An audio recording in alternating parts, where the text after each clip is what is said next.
আজকের ভিডিওতে গ্রামারের একটি অত্যন্ত ইম্পর্ট্যান্ট টপিক ন্যারেশন চেঞ্জের পার্ট 3 এই অংশে আমরা আলোচনা করব ন্যারেশন চেঞ্জের বাকি অংশগুলো। এর আগে যারা প্রথমে এই ভিডিওটি দেখছো তাদের জন্য বলে দিই, এর আগের পার্ট 1 এবং পার্ট 2তে আমি পেজ নাম্বার 1 সম্পূর্ণ করিয়েছিলাম। আমার এই নোটটিতে পেজ নাম্বার 1-এ যা যা জিনিসগুলো রয়েছে সেটা বইয়ের 3-4টে পেজের সমান মেটেরিয়ালস এখানে একটা পেজে দেওয়া রয়েছে। তো এটা পার্ট 1-এ আমরা দেখেছিলাম ন্যারেশন চেঞ্জ কী, ন্যারেশন কথাটা কোথা থেকে এসছে, ন্যারেশন পরিবর্তন করতে গেলে কী কী জিনিসের পরিবর্তন হয়, এই প্রত্যেকটা জিনিস বলা ছিল পার্ট 1-এ। এবং এখানে টেন্সের পরিবর্তন দেখেছি এবং অ্যাডভার্ব এর পরিবর্তন দেখেছি এবং সবশেষে দেখেছি প্রোনাউনের পরিবর্তন ন্যারেশন চেঞ্জে কীভাবে হয়।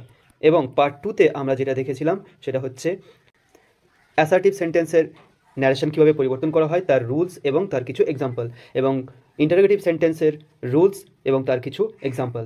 এই পর্যন্ত আমরা দেখেছিলাম পার্ট 1 এবং পার্ট 2-তে। যারা যারা সরাসরি এই ভিডিওটি দেখছো তাদের রিকোয়েস্ট করব পার্ট 1 পার্ট 2 দেখো, তাহলে ন্যারেশন চেঞ্জের বেসিক আইডিয়াগুলো ক্লিয়ার হবে। তারপর আজকে যেটা বলবো সেটা বুঝতে সুবিধা হবে। যারা অলরেডি দেখে ফেলেছো তাদের জন্য আজকে শুরু করছি ন্যারেশন চেঞ্জের পরবর্তী অংশগুলো। এখানে রয়েছে ইম্পারেটিভ সেন্টেন্স। ন্যারেশন চেঞ্জে যে 5 রকমের বাক্যের হয় সেই 5 রকমের মধ্যে ইম্পারেটিভ সেন্টেন্সের ন্যারেশনটা সবচেয়ে জটিল হয়, কারণ এখানে অনেক ভ্যারাইটিস আসে, অনেক রকমের সেন্টেন্স দেখতে পাওয়া যায়। তো এটা খুবই ইম্পর্ট্যান্ট, খুব ভালো করে দেখবে, এই জায়গাটাতেই গোলায়। তো সবচেয়ে প্রথমে আমরা দেখে নেব ইম্পারেটিভ সেন্টেন্স ব্যাপারটা কী, কাকে বলা হয়। যে বাক্যের মধ্যে 3টি জিনিস দেখা যায়, একটা হচ্ছে আদেশ, একটা অনুরোধ, একটা উপদেশ, অর্ডার, অ্যাডভাইস অ্যান্ড রিকোয়েস্ট।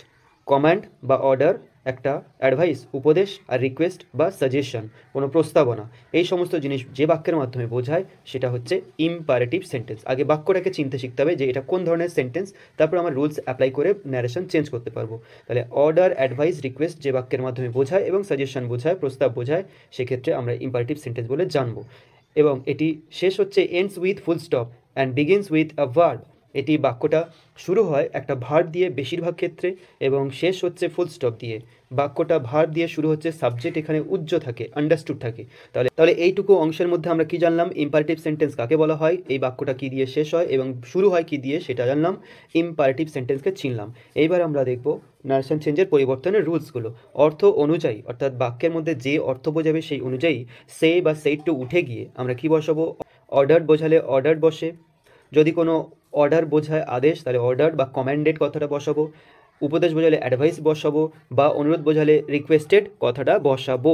এক্ষেত্রে আমাদের মনে রাখতে হবে রিকোয়েস্ট কখন, যদি প্লিজ আর উড বা কুড দিয়ে বাক্যটা শুরু হয়। ভালো করে এখানে লক্ষ্য করো, যদি প্লিজ বা উড বা কুড দিয়ে বাক্যটা শুরু হয় সেক্ষেত্রে আমরা রিকোয়েস্টেড কথাটা বসাবো। খুবই ইম্পর্ট্যান্ট।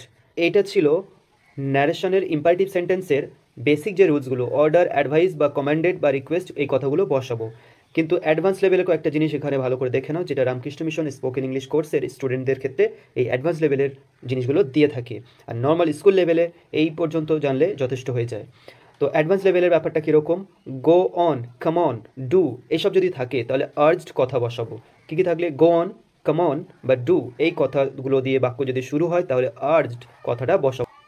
নেক্সট রয়েছে ইউ শুড যদি থাকে, ইউ হ্যাড বেটার যদি থাকে, বা ইফ আই ওয়্যার ইউ বা আই উড, এই ব্যাপারগুলো যদি থাকে তাহলে সেক্ষেত্রে বসাবো অ্যাডভাইস। এখানে উপদেশ দিচ্ছে, ইউ শুড তোমার এটা করা উচিত, উপদেশ দিচ্ছে। ইউ হ্যাড বেটার তোমার এটা করা উচিত, এই অর্থও বোঝায়। ইফ আই ওয়্যার ইউ, যদি আমি তোমার জায়গায় থাকতাম তাহলে আমি এটা করতাম, এটা সাজেশন বা অ্যাডভাইস দিচ্ছে। আই উড, তো এই ব্যাপারগুলো থাকলে সেক্ষেত্রে আমরা কী বসাবো, অ্যাডভাইসড। আর go on, come on, do থাকলে আর্জড কথাটা বসাবো। এবং যদি প্লিজ থাকে তো এক্ষেত্রে আমরা বসাবো বেগড। দুবার যদি থাকে প্লিজ, প্লিজ যদি থাকে বেগড, আর একবার যদি প্লিজ থাকে তাহলে রিকোয়েস্টেড। খুবই ইম্পর্টেন্ট, এই প্লিজ প্লিজ দিয়ে ন্যারেশন চেঞ্জ কিন্তু রামকৃষ্ণ মিশন স্পোকেন ইংলিশ কোর্সে যাদের সিলেবাসে রয়েছে ইন্টারমিডিয়েট বা অ্যাডভান্স লেভেলে তাদের কিন্তু এটা দিয়ে থাকে। তো প্লিজ প্লিজ দুবার যদি থাকে তাহলে বেগড কথা বসাবো, আর যদি একবার থাকে তাহলে বলবো রিকোয়েস্ট করছে, রিকোয়েস্টেড। এবং শেষে রয়েছে ডোন্ট ফরগেট বা রিমেম্বার, যদি থাকে তাহলে আমরা বলবো রিমাইন্ডেড, সে আমাকে রিমাইন্ড করালো। আরও রয়েছে এই বক্সের মধ্যে, এটা পুরোটা কমপ্লিট হয়নি সেজন্য এপারে চলে এসছে, লক্ষ্য করো, if one wants to give something to someone, কেউ যদি একজনকে কিছু একটা দিতে চায় তো সেক্ষেত্রে আমরা অফার্ড কথাটা বসাবো। Would you like to have, এইরকম দিয়ে শুরু হবে, would you like to have, তুমি কি এটা নিতে চাও, এরকম যদি থাকে তাহলে আমরা অফার্ড, অফার করছে, এই ভাবটা বসাবো। আর একটা রয়েছে ডোন্ট, এটা যদি থ্রেট বা ডেঞ্জার বোঝায়, don't do this, don't touch the switch, in wet hand, ভিজে হাতে সুইচ টাচ করো না, এইরকম যদি বোঝায়, থ্রেট বা ডেঞ্জার কিছু বোঝায়, বা you had better not do something, you had better not, এক্ষেত্রে আমরা বলবো ওয়ার্নড, মানে সতর্ক করে দেওয়া হচ্ছে, ওয়ার্নিং দিচ্ছে। তাহলে এই ব্যাপারগুলো আমাদের অ্যাডভান্স লেভেলে রয়েছে। কখন আর্জড বসছে, কখন অ্যাডভাইসড, কখন বেগড, কখন রিমাইন্ডেড, আর কখন বসছে অফার্ড, আর কখন বসছে ওয়ার্নড, এগুলো মুখস্থ করে ফেলবে। স্পেশালি রামকৃষ্ণ মিশনের স্টুডেন্টদের ক্ষেত্রে বলা হচ্ছে এটা অ্যাডভান্স লেভেলের। এরপর আর বাকি নিয়মগুলো দেখব। দ্যাট এখানে ব্যবহার হয়, আবার দ্যাট ব্যবহার হয় না। কিছু কিছু ক্ষেত্রে দ্যাট ব্যবহার হয় না। আর কখন দ্যাট ব্যবহার হয়? ফর লেট, লেট দিয়ে যদি থাকে তাহলে মনে রাখবে যে আমরা দ্যাট ব্যবহার করব। এরপর ভ্যারাইটিস কীভাবে হচ্ছে দেখো। বাক্যটি যদি অ্যাফার্মেটিভ হয়, খুবই ইম্পর্ট্যান্ট, বাক্যটি যদি হ্যাঁ বাচক হয়, নেগেটিভ শব্দ কিছু না থাকে, তাহলে টু প্লাস ভার্ব এর ফার্স্ট ফর্ম বসে, টু প্লাস V1 বসে। এবং নেগেটিভ হলে নাবাচক কোনো শব্দ, নো, নট এসব থাকে, তাহলে নট টু প্লাস V1 বসাবো। এরপর নট না বসাতে চাইলে ফরবেট অবজেক্ট টু প্লাস V1 বসাবো। এক্ষেত্রে একটা ব্যাপার কি, নট টু প্লাস V1 যদি না তুমি বসাতে চাও, বাক্যটা অ্যাফার্মেটিভ চেহারাই বসাতে চাও, তাহলে ফরবেট কথাটা বসাতে হবে। ফরবেট বারণ করেছিল, এর মানেই হচ্ছে নটের সাবস্টিটিউট, নেগেটিভ শব্দ হবে না, সেক্ষেত্রে আমরা ফরবেট কথাটা বসাবো, তারপরে অবজেক্ট, তারপরে টু প্লাস V1 বসাবো, টু প্লাস V1 বসাবো। এরপর আরও রুলসগুলো দেখে নাও। মাস্ট কথা থাকলে হ্যাজ টু বা have to, had to, will have to, must বসাবো। মাস্ট কথা থাকলে এতগুলোর মধ্যে যে কোনো একটা আমরা বসাতে পারি, মানে অব্লিগেশন থাকে এখানে, একটা করতে হবে এই কাজটা। You must obey the rules, তার মানে আমরা বলতে পারি you have to obey the rules. এরপর লেট দিয়ে যে নিয়মগুলো, এটা আমরা একটু পরে দেখব। এই পর্যন্ত আমরা যা রুলস শিখলাম তার উপরে কিছু এক্সাম্পল দেখে নিই। প্রথম এক্সাম্পল রয়েছে, the man said to me please tell the truth, দয়া করে আমাকে সত্যি কথাটা বলো।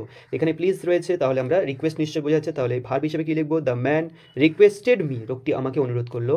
এরপর ভার্বের জায়গাটা কি বসে? To plus V1, to tell the truth. Negative হলে not to tell the truth বলতাম। The man requested me to tell the truth. Next আছে, the teacher said to me stop writing, teacher আমাকে বললেন লেখা বন্ধ করো। টিচার এখানে order করছেন, তাহলে সেই অনুযায়ী ভার্ব হবে order. The teacher ordered me to stop writing. পরের এক্সাম্পল রয়েছে, the teacher said to me don't write, negative চলে এসেছে, the teacher ordered me not to write বা ফরবেড মি টু রাইট, যে কোনো একটা ব্যবহার করতে। এরপরে উদাহরণ রয়েছে, he said do take the medicine. তো এক্ষেত্রে ডু কথাটা চলে এসেছে, ডু কথা আসলে আমরা কি দেখেছি? আর্জড ব্যবহার হবে। আমরা রুলসটা আরেকবার দেখে নেব। গো অন, কাম অন আর ডু থাকলে আমরা আর্জড কথাটা ব্যবহার করব।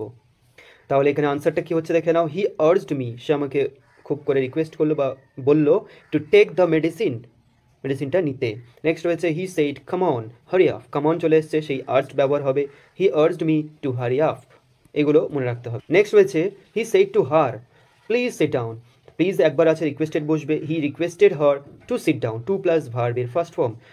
নেক্সট রয়েছে, she said would you mind opening the door for me, would you mind দিয়ে বাক্য শুরু হচ্ছে, এবং এটা একটা রিকোয়েস্ট, পোলাইট রিকোয়েস্ট আছে এই কথার মধ্যে, তুমি কি দয়া করে আমার জন্য দরজাটা খুলবে, রিকোয়েস্ট করছে। ইন্টারোগেটিভ চেহারা রয়েছে, ইন্টারোগেটিভ কোয়েশ্চেন রয়েছে, কিন্তু এর মধ্যে একটা রিকোয়েস্ট রয়েছে। তো এক্ষেত্রে আমরা কি বলবো? She requested me to open the door for her. এরপর আছে, my mother said if I were you, I were you চলে এসছে, এটা আমরা কি আনি? এক্ষেত্রে অ্যাডভাইস কথাটা বসবে। তো প্রশ্নটা কী রয়েছে দেখে নিই। If I were you I would go to bed early, আমি যদি তোমার জায়গায় থাকতাম আমি আগে বিছানায় যেতাম তাড়াতাড়ি। My mother advised me to go to bed early, তার মানে উপদেশ দিচ্ছেন আমার মা তাড়াতাড়ি বিছানায় ঘুমাতে যেতে, দেরি না করে ঘুমাতে। নেক্সট রয়েছে, দুবার প্লিজ থাকলে আমরা জানি বেগড বসে, সেটা এক্সাম্পল দেখে নাও। He said please please let me play, এর আনসার কি হচ্ছে? The child begged to let him play, শিশুটি বেগ করলো বা ভিক্ষা চাইলো, খুব করে অনুরোধ করলো, টু লেট হিম প্লে, এখানে যেতে দিতে বলছে, তাই টু প্লাস ভার্ব এর ফার্স্ট ফর্ম ব্যবহার হয়েছে।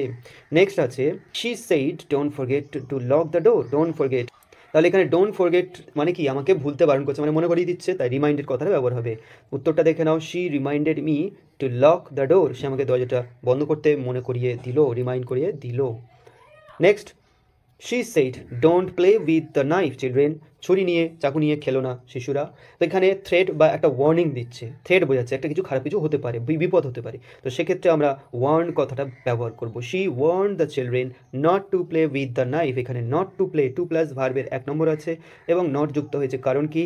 এখানে ডোন্ট বলেছে, নেগেটিভ, তাই নেগেটিভ সেন্টেন্স হলে not to plus V1, affirmative হলে টু প্লাস V1।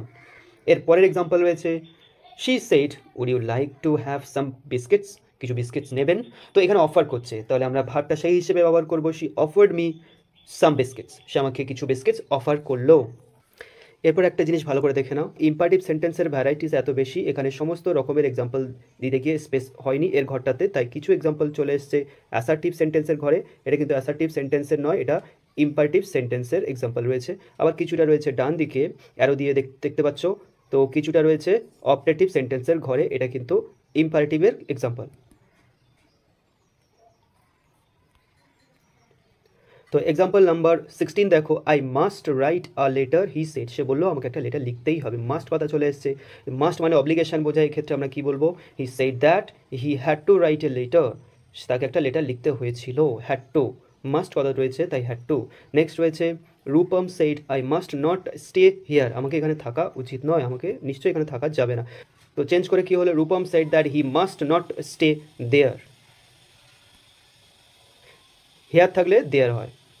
তাহলে এই এক্সাম্পলগুলো আমরা প্রত্যেকটা দেখে নিলাম, কখন অ্যাডভাইস বা কমান্ডেড, রিকোয়েস্টেড, অর্ডার বসে, তারপর কখন কমন, গো অন, ডু থাকলে আর্জড বসে, এবং কখন অ্যাডভাইসড বসে, এই ফ্রেজগুলো থাকলে অ্যাডভাইসড বসে, যখন প্লিজ থাকে তখন বেগড বসে, সে এক্সাম্পলও দেখলাম, এবং ডোন্ট ফরগেট, রিমেম্বার থাকলে রিমাইন্ডেড বসে, এবং কোনো কিছু অফার করলে অফার্ড কথাটা ব্যবহার করা, ওয়ার্নিং দেওয়া বোঝালে ওয়ার্ন কথাটা বসে, এটা আমরা এক্সাম্পল দেখে নিলাম। এরপর আমরা দেখব লেট দিয়ে কখন কিভাবে পরিবর্তন করতে হয়।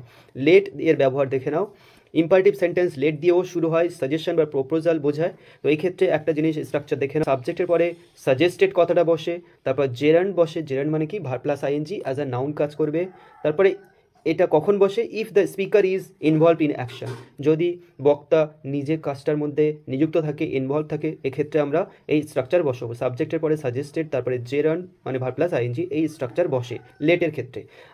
পরের স্ট্রাকচার দেখো, সাবজেক্ট প্লাস সাজেস্টেড বসবে, দ্যাট বসবে, এই ক্ষেত্রে দ্যাট বসবে, সামওয়ান মানে অন্য কাউকে সাজেস্ট করছে, শুড ডু সামথিং মানে সাবজেক্ট বক্তা যে বলছে সে কিন্তু এর মধ্যে ইনভলভ থাকছে না, সে অন্য কাউকে কাজটা করতে বলছে, তো এক্ষেত্রে সাজেস্টেড প্লাস দ্যাট বসবে, এখানে ভার্ব প্লাস আইএনজি বসবে না, এবং সামওয়ান মানে যার কথা বলা থাকবে সেটা বসবে। আর একটা স্ট্রাকচার হয় subject plus suggested plus positive adjective মানে মাই বা ইয়োর, হিজ, হার এসব বসবে, প্লাস জেরান্ড বসবে, verb plus ING, speaker is not involved. এরপর লেট দিয়ে যদি প্রপোজাল বোঝায় তাহলে বসাবো প্রপোজড টু, বা সাজেশন বোঝালে সাজেস্টেড টু কথাটা বসবে, তারপরে অবজেক্ট, যেমন he suggested to me, he propose to his brother বা ফ্রেন্ডস, এরপর দ্যাট কথাটা বসবে, তারপর প্রোনাউন, তারপরে শুড প্লাস ভার্বের 1 নম্বর, খুবই ইম্পর্ট্যান্ট একটা স্ট্রাকচার, ভালো করে দেখে নাও, প্রপোজাল বা সাজেশন বোঝালে প্রপোজ টু বা সাজেস্টেড টু বসবে, তারপরে অবজেক্ট যাকে বোঝাচ্ছে, যাকে সাজেশন দিচ্ছে বা প্রপোজাল করছে, তারপর দ্যাট কথা এখানে বসবে, তারপর প্রোনাউন, তারপরে শুড প্লাস ভার্বের ফার্স্ট ফর্ম বসবে। আর যদি অনুরোধ বোঝায় রিকোয়েস্টেড, অবজেক্ট দ্যাট, তারপর প্রোনাউন, তারপর might be allowed to plus V1 ব্যবহার হয়। এর এক্সাম্পলগুলো এদিকে দেওয়া রয়েছে, ভালো করে দেখে নাও, এটা অ্যাসার্টিভ সেন্টেন্সের ঘরে। He said let's eat out tonight, সে বললো চলো বাইরে গিয়ে খেয়ে নিই আমরা আজকে, তো এখানে সে যে বলছে সে নিজে ইনভলভ রয়েছে, আমরা গিয়ে বাইরে খাই, লেটস ইট আউট টুনাইট, তো এক্ষেত্রে কী হচ্ছে, he suggested eating out tonight, involve থাকলে, স্পিকার যদি ইনভলভ থাকে তাহলে সাজেস্টেড, তারপর ভার্ব প্লাস আইএনজি জেরান্ড, তারপর বাকি অংশ। নেক্সট রয়েছে I said to my friend let's have a swim, চলো আমরা একটু সাঁতার কাটি, নিশ্চয়ই ফ্রেন্ডকে প্রস্তাব দিচ্ছে, তাহলে কী হবে, I proposed to my friend that we should have a walk, বা এখানে সুইম রয়েছে সুইম বসাবো, we should have a swim বা we should have a walk, যেটা থাকবে সেই ভার্বটা বসাবো। যদি প্রপোজাল বোঝায় তাহলে কি হচ্ছে, প্রপোজ টু, তারপরে প্রোনাউন যেটা ছিল মাই ফ্রেন্ড, যার কথা যাকে প্রপোজাল দেবে সেটা বসবে, তারপরে দ্যাট এখানে বসছে, তারপরে উই শুড বা দে শুড, হি শুড যেটা থাকবে সেটা শুড প্লাস ভার্বের ফার্স্ট ফর্ম ব্যবহার হবে, we should do, we should have a walk, we should have a picnic, এরকম। নেক্সট রয়েছে the boy said to his father, ছেলেটি তার বাবাকে বললো let me go to play, আমাকে খেলতে যেতে দাও, ছেলেটি নিশ্চয় তার বাবাকে প্রপোজাল দেবে না, এটা রিকোয়েস্ট করছে, তাহলে কি হচ্ছে, দ্য বয় এখানে বয় হবে, রিকোয়েস্টেড টু হিজ ফাদার, এখানে টু বসিয়ে নেবে নিজেরা, the boy requested to his father that he might be allowed to play, এখানে অনুরোধ করছে, যেতে দিতে বলছে, তাই জন্য মাইট বি অ্যালাউড ব্যবহার হয়েছে। তাহলে এই হচ্ছে আমাদের ইম্পারেটিভ সেন্টেন্সের ন্যারেশন চেঞ্জ। ইম্পারেটিভ সেন্টেন্স কাকে বলা হয়, কোন কোন অর্থ অনুযায়ী কী ব্যবহার হবে, অর্থাৎ রিপোর্টিং ভার্বটা কিসে পরিবর্তন হয়ে যাবে, urge, requested, advised, command, reminded, warned এসব ব্যবহার হবে, কখন দেখে নাও, কখন দ্যাট ব্যবহার হবে, কখন দ্যাট ব্যবহার হয় না, এবং বাকি সমস্ত এক্সাম্পল রুলস আমি এই এতগুলো অংশ ধরে বললাম। এই পুরো অংশটা ইম্পারেটিভ সেন্টেন্স এই পিডিএফের মধ্যে রয়েছে, এবং তার পরের পেজ যেটা রয়েছে এখানেও পুরোটা ইম্পারেটিভ এবং ইম্পারেটিভের যে স্পেস হয়নি এটা কিছুটা ডান দিকে রয়েছে, কিছুটা বাঁ দিকে রয়েছে। এই পুরোটা সমস্ত লাল কালিতে যা দেখতে পাচ্ছ এটা ইম্পারেটিভের অংশ। তো ভালো করে ভিডিওটি পজ করে করে বুঝবে কখন কোনটা বসছে, কীভাবে ন্যারেশন চেঞ্জ হচ্ছে। ইম্পারেটিভের অনেক ভ্যারাইটিস হয়। এর পরের একটি ভিডিওতে আমি অপটেটিভ এবং এক্সক্লামেটরিটা কমপ্লিট করে দেবো। ন্যারেশন শেষ হয়ে যাবে 4টি পার্টের মধ্যে। এবং এই পিডিএফটি আমার হ্যান্ডমেড নোট, অনেক বই ঘেটে সমস্ত রুলস একত্রিত করা, অনেকটা সময় লেগেছে, অনেক অল্প জায়গার মধ্যে সব টানার চেষ্টা করেছি। এই পিডিএফটি পেতে চাইলে আমার ডেসক্রিপশন বক্সে দেখতে পাবে, টেলিগ্রামের লিঙ্ক দেওয়া থাকবে, সেখানে গিয়ে পিডিএফটি ডাউনলোড করে নিজের মতো প্রিন্ট আউট করে পড়তে পারো। So thank you so much for watching, and if you are benefited a little bit by this video, don't forget to subscribe my channel and also share with your friends.